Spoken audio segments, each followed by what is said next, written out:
syempre guys, grabe inaabangan na talaga yung collab ninyo for Coke Studio. Pati Kem, without spoiling, anong aabangan namin sa collab ng Alamat at ni MRLD? Siguro sound-wise, hindi ko po siya genre.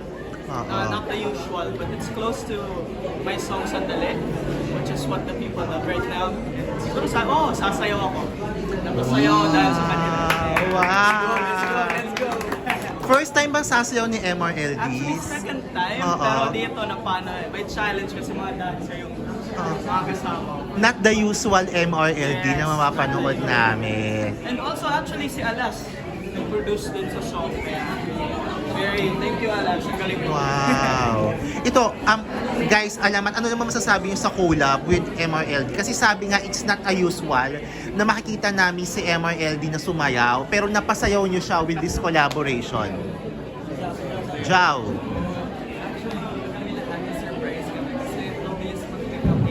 Wow! Yes, 7th member. Seventh member. And napaka-exciting ang collab.